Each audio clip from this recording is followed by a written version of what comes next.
Halo Sobat YouTube, selamat datang kembali di channel aku di mie instan. Kali ini kita akan membahas lagi tentang mainboard pada PC, guys. Jadi sini aku punya dua mainboard, dan kedua mainboard adalah mainboard jadul, mainboard lama, mainboard chipset H61, chipset yang dibuat tahun 2016. Tahun 2011. Bayangkan sudah berapa lama? Hampir 10 tahun. Tapi kok ada yang barunya dan ada yang second. Nah, pilih yang mana? Yang baru atau yang second nih?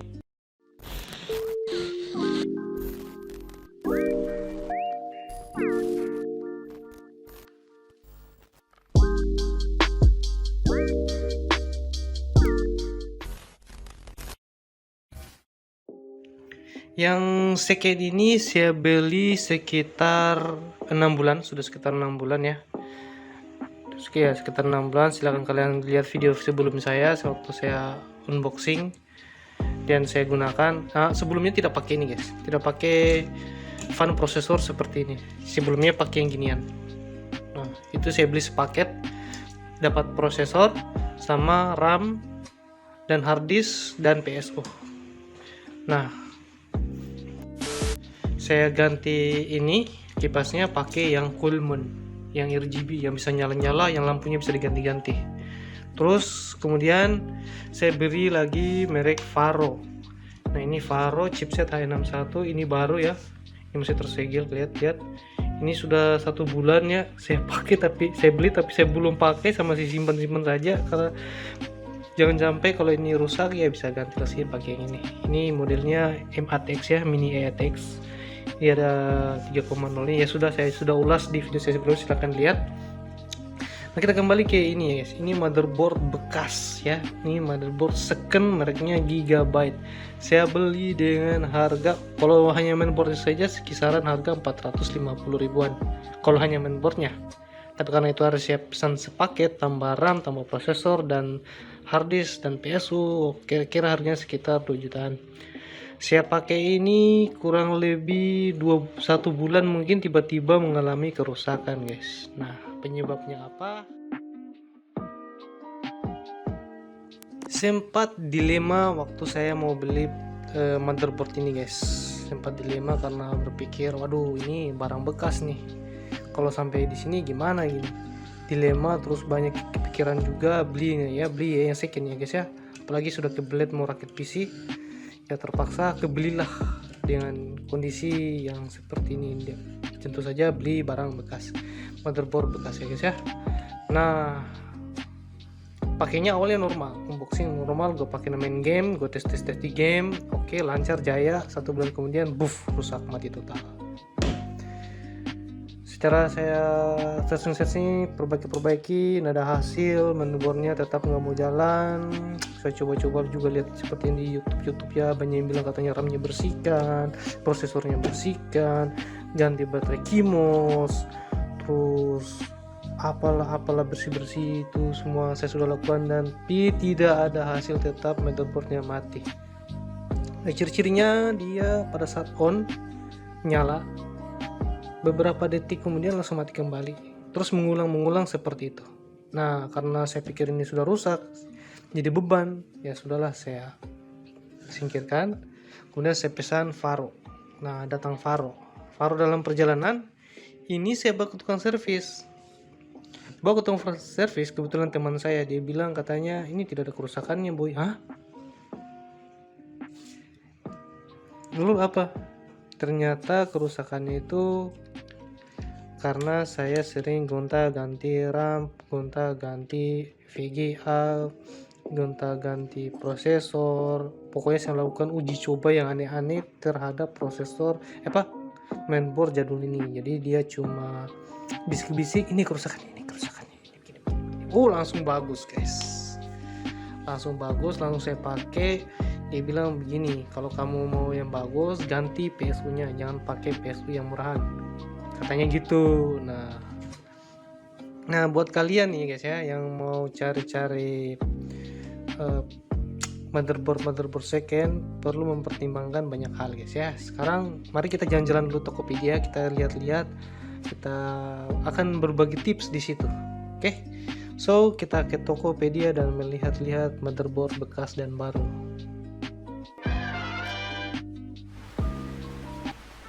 Oke guys, sekarang saya sudah di Tokopedia-nya. Sekarang kita coba search mainboard second ya. Kita coba cari dulu apakah mainboard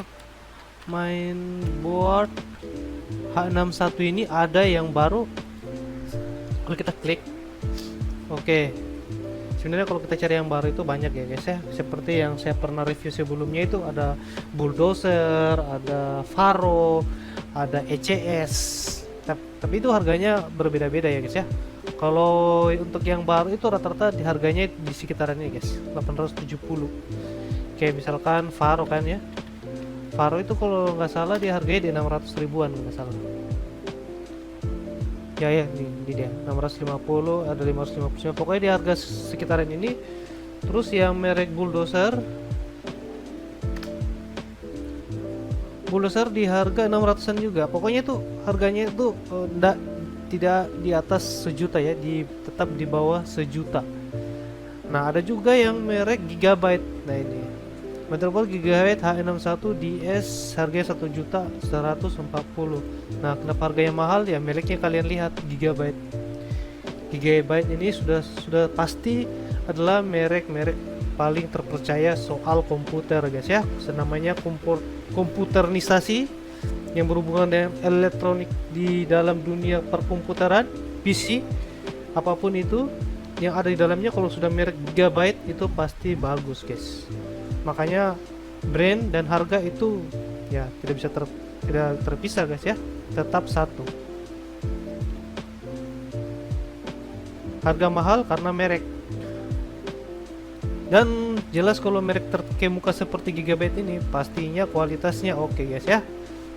Kalau untuk seperti motherboard Bulldozer, Faro, Extreme, terus ada yang merek-merek lain lagi itu ya, kalau misalkan ada yang baru, soal kualitas itu saya belum bisa pastikan karena saya juga baru beli sekitar 2 bulan 3 bulan saya pakai, masih oke.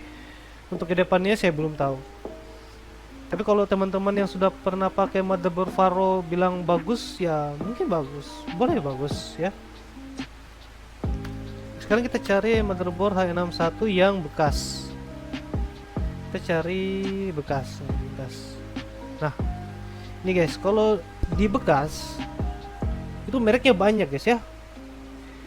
Untuk motherboard bekas ini dia ada merek Asus, ada ECS yang paling murah ECS, Astrock, terus apa lagi, Gigabyte juga ada ya, saya punya Gigabyte, Mtron ECS. Tapi kalau yang paling murah di jajaran mainboard second itu adalah mainboard ECS guys. Dia paling murah di harga 300-an guys ya. Coba kita cari yang ada ECS ini yang paling murah guys. Nah, ini dia ECS 385-an. Ada MSI juga, harganya di menyentuh harga 500 ribuan. Nah, kemarin saya beli itu motherboard H61 itu paketan guys ya. Jadi saya kasih masuk di sini paket mainboard H61 ya, kayaknya. Jadi dia sepaket itu apa yang kita dapat sepaket itu. Nah, di sini biasanya satu paket itu bisa terdiri dari satu mainboard ECS ditambah dengan prosesor, ditambah dengan kipas. Jadi ini satu paket yang akan kalian terima dengan harga 500.000. Ada juga yang seperti ini, harganya 1.065.000, paketan LGA 115 chipset H61 DDR3 dengan Core i3 3220. Nah, ini paketan juga guys ya, paketan. Jadi nanti kalau kalian pesan ini akan dikirimkan ini guys ya, sudah ada RAM, sudah ada prosesor dan kipasnya. Nah, ini adalah paketan seperti ini lagi. Nah, ini lebih lengkap lagi nih guys, dia sudah ada dengan RAM, hard disk dan prosesor. Ini tinggal PSU ini guys, tinggal PSU. Kalau dengan PSU ini sudah langsung jalan guys ya. Kalau sudah ada PSU langsung gas, langsung bisa jalankan. Seperti yang saya pesan di video saya sebelumnya. Silahkan kalian cek di video saya sebelumnya. Nah, biasanya itu ada langsung di PSU nya guys. Pakai dengan PSU. Biasanya sih sudah ada guys. Kalau kita klik PSU, biasanya ini, lihat kan? sudah lengkap dengan PSU. Ini barang second ya guys ya, ini bukan baru, ini second. Ini seperti ini, Gigabyte. Ini merek mainboardnya apa ya, saya kurang tahu ini mainboardnya apa. ASRock kayaknya, iya ASRock. Ini mainboard ASRock ya, mainboardnya ASRock. Terus sudah ada PSU Korea pasti, dan prosesornya ya ini harganya 1.720.000 rupiah guys ya. Nah ini tokonya semua di daerah Jakarta ya guys ya, daerah ini Jakarta Bekasi ya guys ya, daerah Pemprov DKI guys ya. Oke, ini banyak sekali guys, tinggal kalian pilih-pilih nih. Ini ada yang langsung satu sepaket ini kan guys ya, langsung lengkap sama SSD nya. Ada juga yang sudah lengkap dengan case nya 3470. Nah ini yang saya gunakan i5 3470, dia harganya 2,5 juta guys ya. Ini sudah lengkap, spesifikasi 3470, mainboard, harddisk 500GB, DDR3 8GB, case PSU 500 watt. Ini sudah paket lengkapnya. Sudah terjual 47 unit. Wow. Ini yang ini saya punya guys ya. Ini bukan saya beli di sini, tapi maksudnya ini dia punya spesifikasi ini sama seperti yang saya gunakan. Harganya sekarang 2.500.000 guys ya. Kalau saya beli waktu itu yang 3470 harganya berapa ya? Coba kita cek dulu. Sepaket dengan 3470. Nah ini saya seperti ini saya beli ya. Cocok ya. Ya hanya mainboardnya bukan merek ini, tapi ya sudah sekitar kisaran ini harganya. Kisaran 1.500.000 belum termasuk PSU. Kalau sudah tambah PSU mungkin sekitar 2 jutaan. Ya memang waktu saya pesan barang itu harganya sekitaran segitu guys ya, sekitar 2 juta. Nah ini dia 2.600.000 tapi RAM-nya Hynix. Ini bisa saya lihat ini RAM-nya Hynix guys. Oke, kira-kira seperti itu guys. Jadi kalian tinggal, kalau kalian cari motherboard, memang sekarang itu kalau yang di luar daerah ini ya pembelian, misalkan daerah kalian mungkin di Surabaya, di daerah-daerah Kalimantan, Sumatera, agak rumit untuk mencari motherboard bekas karena takutnya jangan sampai mengalami masalah guys ya setibanya. Nah seperti apa yang saya alami, mengalami kerusakan, tapi kerusakan yang saya alami itu ya bisa kalian tahu itu penyebab dari kesalahan saya juga sebenarnya.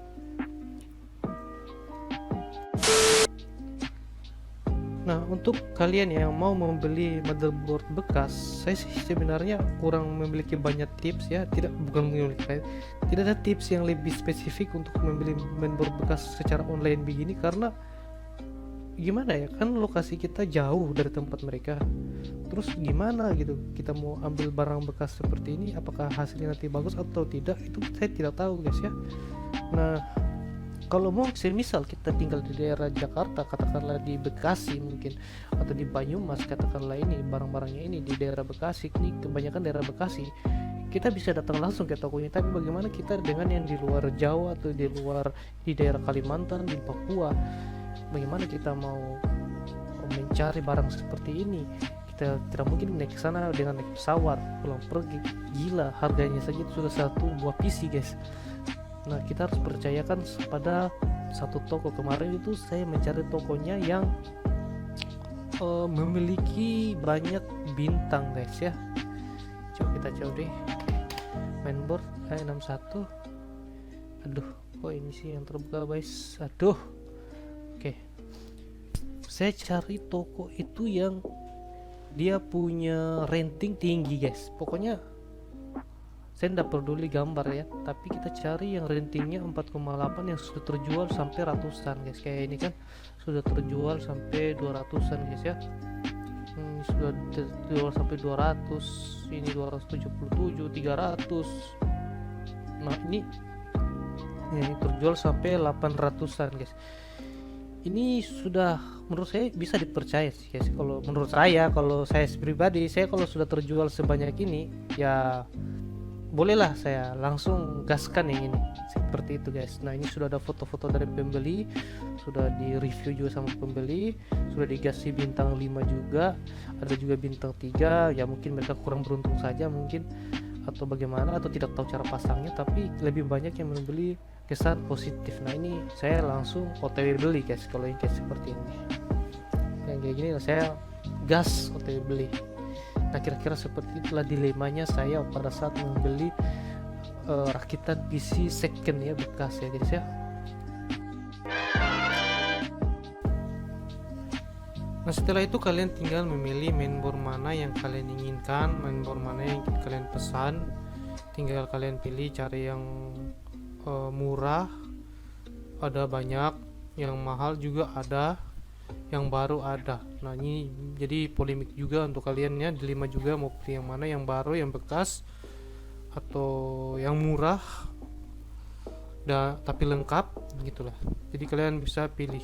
Jadi seperti sebelum tadi ada paketan, ada yang paketan macam gini, paketan, ada yang baru mainboard ini nanti belinya satu-satu, nanti RAM-nya bisa juga, RAM-nya DDR3 ya, nanti bisa prosesornya bisa juga untuk generasi kedua dan generasi ketiga ya, untuk H61, harddisknya juga terpisah, SSD dan lain-lain. Nah tinggal kalian pilih perangkat PC yang kalian, perangkat mainboard yang akan kalian bangun nantinya. Nah kira-kira seperti itu guys ya. Memang sempat saya juga dulu dilema pada saat membeli ini ya, ragu-ragu gitu ya, tapi ya setelah saya pelajari semua, ternyata dari semua produk-produk ini tidak bisa kita paksakan kemampuannya guys ya. Kita paksakan kita harus ganti ini, ganti itu, ganti ini, karena namanya barang bekas. Seperti mainboard ini umurnya sudah tua, sudah lama. Bayangkan mainboard second seperti ini yang dirilis tahun 2016, sekarang sudah tahun 2021 mau masuk 2022, umurnya sudah 10 tahun, jelas komponen di dalam ini sudah mulai usang juga. Jadi jangan buat yang aneh-aneh. Kalau sudah misalkan kalian terima barangnya sudah oke, sudah bisa nyala bagus, nah saran saya adalah kalian pakai PSU yang bagus guys. Nah ini kita beralih ke PSU nya. Saran saya cari PSU yang bermerek PSU 80 plus yang punya sertifikasi 80 plus. Nah itu bagus. PSU yang semakin mahal PSU itu semakin bagus kualitasnya. Jadi kalian kalau seperti saya punya, saya pakai Aerocool United Power 500 watt 80 plus, itu harganya 429. Ini aku pakai. Pokoknya PSU di atas harga 500-an itu sudah paling bagus guys ya, untuk keamanan kelistrikan pada mainboard second kalian. Mau mainboard baru atau mainboard second, tetap kalian harus punya PSU yang kualitasnya bagus guys. Saran saya untuk PSU yang paling mahal itu yang paling bagus, sesuaikan dengan budget kalian. Kalau budget kalian di angka 400-an, kalian ambil Aerocool. Ini sudah oke. Ini saya yang pakai sampai sekarang, ini masih oke, masih mantap.